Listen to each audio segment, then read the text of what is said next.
Hi everyone, it's Rachel from Don't Crop Me Now, and I've been busy in the kitchen preparing 2 sweet baking recipes using our red currants we harvested this week.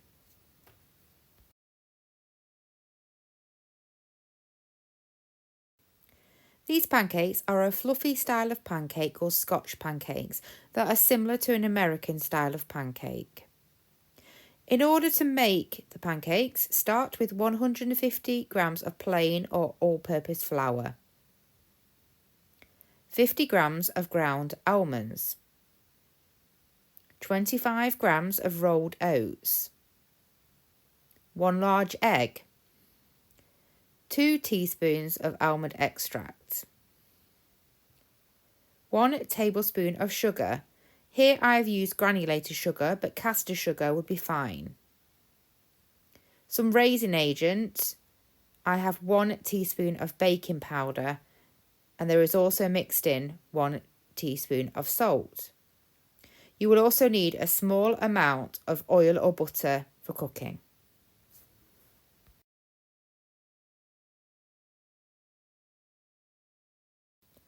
And don't forget the red currants. Here 130 grams. And don't forget that milk, 300 ml of the milk of your choice. You're going to start by mixing your dry ingredients in the bowl. So throw in the flour and add the raisin agent, the baking powder and salt. Add your sugar and mix this thoroughly to ensure the raisin agent is distributed well. You're now going to add the rest of the dry ingredients. So the oats,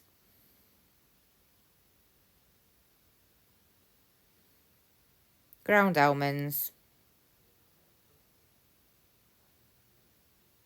and mix well.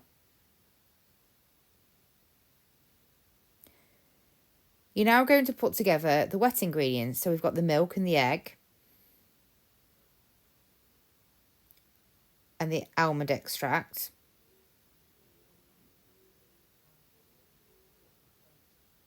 And mix this together.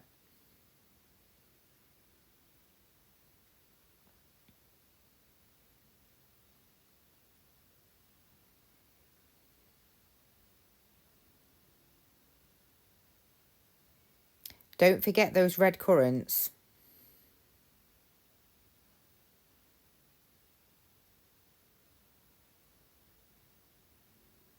So mix them so they are coated well.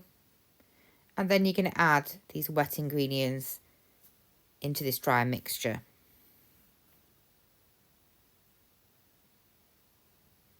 Keep mixing. And this should come together a bit like a thick cake batter.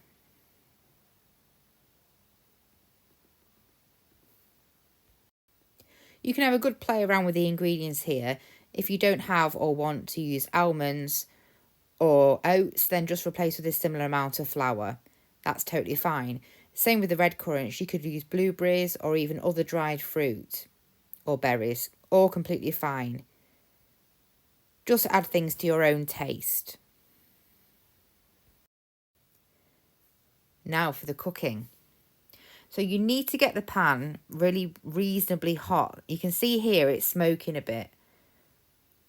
I've added the butter and the oil, just a knob of butter and probably about a tablespoon of oil. And I've turned the temperature down so the flame is now on low. Add your batter. It's about a tablespoon at a time. And try not to overcrowd the pan.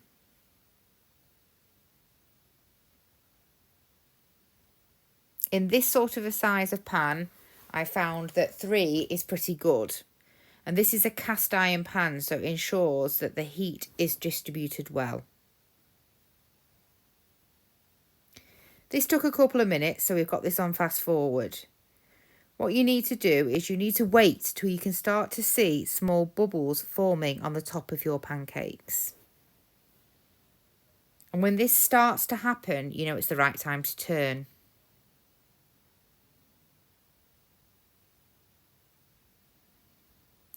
Cook the other side of the pancakes. You may find flipping a few times helps absorb some of that tasty butter.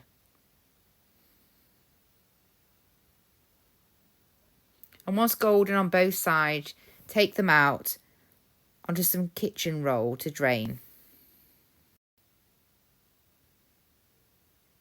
So we've plated these here and we're going to top with some nice runny honey. Use any topping of your choice. They're actually really nice with some lemon curd on top or some jam, or just really by themselves. I had a good try of these and I can tell you they are really tasty. The berries are nice and tart, so it works well with a bit of the honey.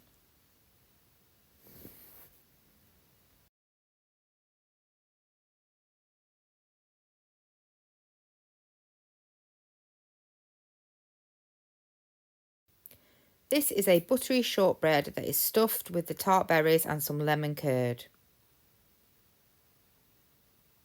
You're going to need 500 grams of plain or all-purpose flour, 50 grams of ground almonds,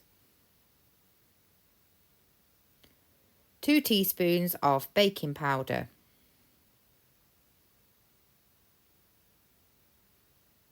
200 grams of caster sugar, and 100 grams of light muscovado sugar.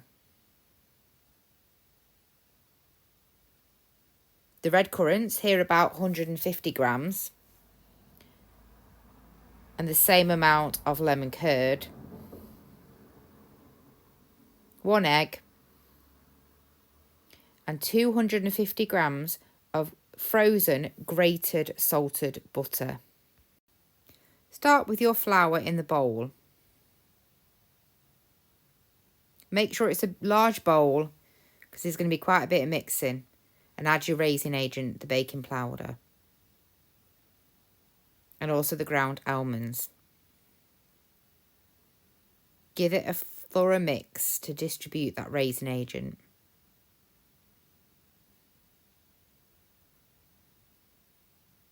You're now going to add all that frozen grated butter.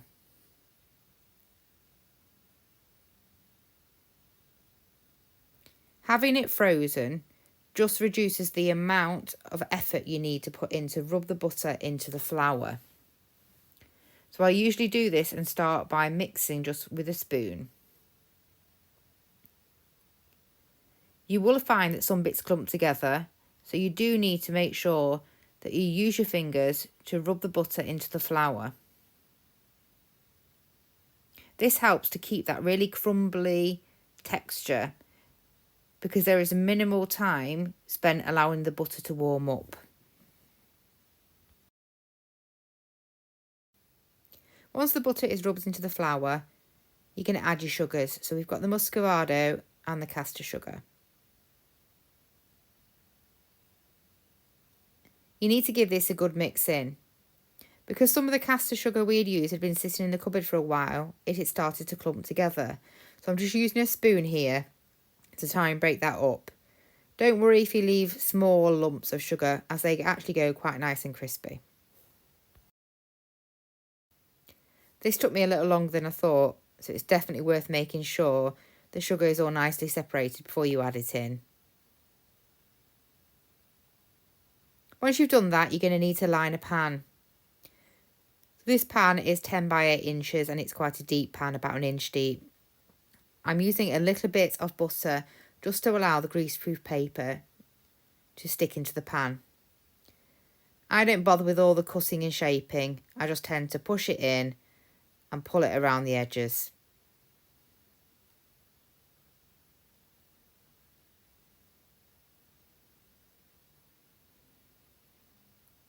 It's a little fiddly, but I can't be bothered with all that folding and turning and trying to get it all perfect. Now to assemble. Add the egg after it's been whisked. This just helps you compress the mixture when you add it to the pan to make sure it sticks together well. If you don't want to use an egg, you could omit that step. So add about half of your mixture to the bottom of the pan.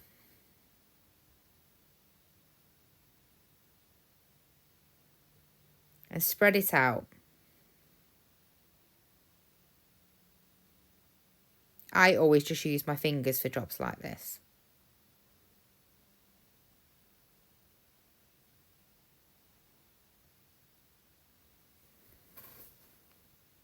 Put the red currants on top.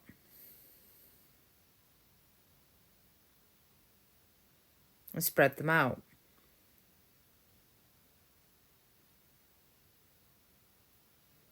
Check you've not left any stalks in like I did here.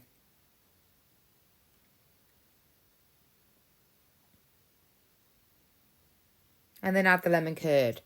I just tend to dollop this on. If you wanted, you could spread it out.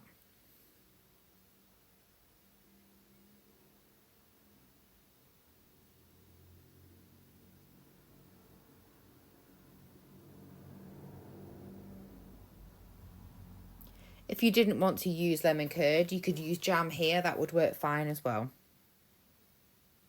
Even some white chocolate spread would probably actually be really good.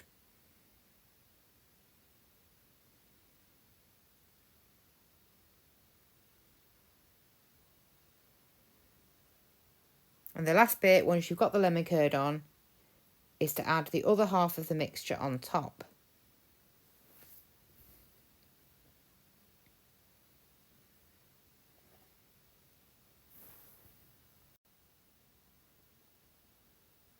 Spread it out evenly. And then you want to start passing it down just to make sure it is firm and equally spread. Once you're ready, you're going to place this in a preheated oven to about 175 degrees Celsius.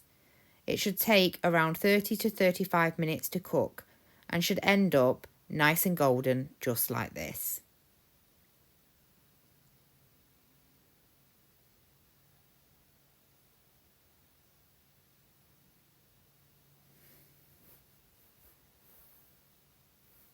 Use the grease-proof paper to pull it out of the pan once it has cooled.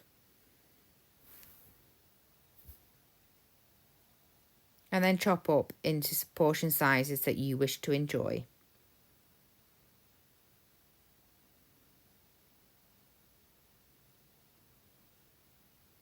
You should see that it's nice and golden on the top and on the bottom, so no soggy bottoms here. And you'll see the berries and the lemon curd in the centre.